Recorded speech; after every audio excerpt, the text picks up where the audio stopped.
"You're the reason this family's broken," my brother said. So I walked out, blocked them all, but 22 missed calls and one voicemail changed everything. I hadn't been home in over 6 years. Not because I'd moved away for some fancy job offer or a dream vacation. No, I left because I couldn't breathe under that roof any longer. The expectations, the guilt, the quiet judgment that hung in the corners like mold, it was suffocating. I was treated like a problem, a burden they endured rather than a person they loved. So on my 21st birthday, I packed my bags, moved states away, and started building a life where I could finally breathe. Not one of them really reached out after I left. No birthday wishes, no holiday calls. And eventually, I stopped expecting them to. But life has a cruel sense of timing. When Mom got sick, the kind of sick that makes you feel guilt down to your bones, I came back. I thought maybe, just maybe, time had softened the edges between us. Maybe we could rewrite the story. I was wrong. From the moment I stepped through that door, I felt it. The same staleness, the same cold stares. David, my brother, barely looked at me. Dad gave me a nod so cold. You'd think I was just some guy he bumped into at the grocery store. The walls were the same, but I wasn't welcome within them anymore. Started small. Little jabs disguised as jokes. Passive remarks about how I ran away when things got tough. How I missed the real work. But I was the one taking Mom to her appointments. I was the one sitting in the waiting rooms while she fought to stay awake. I was grocery shopping, managing her meds, making sure she ate. David came around on weekends, long enough to raid the fridge and scroll through his phone. Dad stayed in his den, grumbling occasionally as if his mere presence was a gift. Still, I said nothing. I didn't want to fight. I just wanted to be there for Mom. Then came the night that changed everything. Mom was too sick to join dinner, so it was just me, David, and Dad. The air was heavy, tense, like a storm you could feel but not see. David pushed his plate aside, looked at me and said, "You're the reason this family's broken." Just like that. No warning, no build-up, like a judge delivering a final verdict. I didn't flinch. I'd been taught not to. Then Dad looked up from his plate, eyes like ice, and added, "Things were better before you came back." That line hit harder than any shout could have. Better before I came back. Like I was a disease they thought they'd cured. I didn't respond. I didn't slam my plate down. I just stood up, walked upstairs, packed the few things I had brought back with me, and left without a word. That morning, I blocked them all. No more calls. No more texts. No more swallowing poison just to keep the peace. By noon, my phone lit up.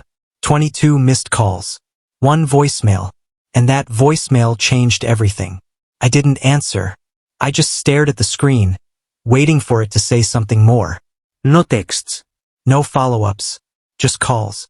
That was strange enough. They weren't the type to beg. My thumb hovered for a second before I hit play. David's voice came through. Panicked. Tight. Gone was the smug, condescending tone he usually wore like a badge of honor. He mentioned the bank. Something about accounts. Funds being locked. Then his voice broke. And for the first time in years, I heard fear. Not anger. Not disdain. Fear. The voicemail was under 30 seconds. But it spoke volumes. They needed me. Not emotionally. Not even personally. Financially. See, they thought I left with nothing. That I was probably struggling somewhere. Barely scraping by. What they never knew was that I had been building something since the day I left. I started coding when I was 14. By the time I moved out, I had sold 2 back-end systems to mid-sized tech firms. It wasn't millions, but it was enough. I didn't blow it on cars or parties. I invested, started consulting, and eventually built my own firm. It was small but stable, profitable. 3 years ago, Mom had called me in tears. The mortgage was on the brink. Quietly, I stepped in. I funneled funds through a shared account. She never knew where it came from, but she used it. When David lost his job and suddenly had a pile of cash appear, that was me. When Dad mysteriously got approved for a car loan despite terrible credit, also me. I did it not because I owed them anything, but because I loved Mom, and I didn't want her to drown because of their recklessness. But when I came back, they didn't see me as their lifeline. They saw me as a scapegoat. And when I walked out again, this time with no plans to return, they finally realized what they'd been leaning on. That same afternoon, I logged into the financial systems I hadn't touched in a year. My name was still tied to everything. The house? I'd refinanced it through my business after they missed multiple payments. Mom had signed the paperwork. She knew. The deed was under my company's name. Dad never asked why the foreclosure notices stopped. He just bragged about making it work. So I froze the account, initiated foreclosure, redirected all legal notices to my business address. Then the SUV, Dad's pride and joy, technically leased through my firm.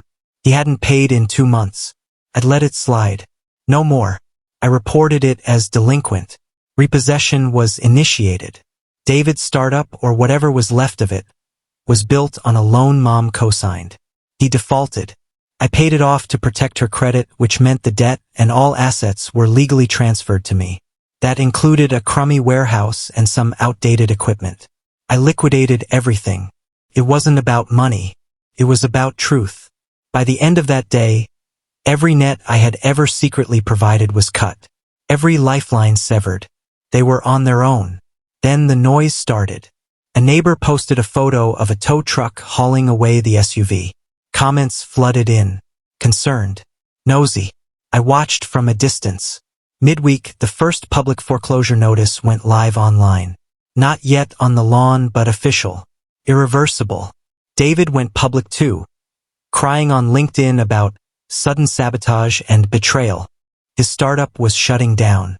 Investors ghosted him. Old friends stopped returning calls. The echoes of his reputation collapsing were almost loud enough to hear through the silence on my phone. Then came more voicemails, more emails, all from blocked or unknown senders. Demands, threats, desperate pleas. But I didn't respond. I didn't need to, because I hadn't stolen anything. I had simply taken back what was mine. Mom was the only one I thought about. Not because I regretted what I did, but because she'd been the only one who saw me. The only one who said, "Thank you," during her chemo treatments. The only one who signed those refinance papers with shaky hands but steady eyes. So I sent her a letter. No return address. Just words. You always knew. I hope you understand why I had to do this. You deserve better. I hope this gives you a chance to finally get it. Inside was a prepaid debit card enough to get out. To start over. Somewhere safe. A week later, a friend from town told me Mom had quietly moved in with her sister 2 states away. Good. By then, the house had a sale date. The SUV was gone. David's website was offline. Their online lives, once so loud, had gone silent. But I wasn't finished. 6 years ago, I left because I uncovered the truth about Mom's financial spiral. My drained college fund. The mystery debt. It wasn't a market crash. It wasn't bad luck. It was Dad and David. Gambling. Casino after casino, state after state. Thousands lost. When I found out, they turned on me. Said I was too expensive. That I shouldn't have gone to college if I couldn't pay for it myself. They spun that story for years, to everyone, that I was selfish. That I abandoned them. So I gathered every receipt. Every bank statement. Every transfer. Every legal document proving what I had paid for what they had taken. And I sent it. To everyone. Family. Friends. Church members. David's alumni group. The people who judged me quietly for years. I didn't add commentary. I let the documents speak. 1 week later, the final blow landed. A court official knocked on their door with a 48-hour eviction notice. The house was being auctioned. No more delays. A photo surfaced the same day on a local Facebook page. Dad and David, standing in the driveway. Boxes at their feet. No car. No house. No lies left to stand on. I didn't feel joy. I felt done. For years, I was their scapegoat. Now I was just free. If you found this story powerful, hit that subscribe button. We're on the road to 1,000 supporters, and every click helps us share more stories of quiet revenge, emotional justice, and truth finally being heard.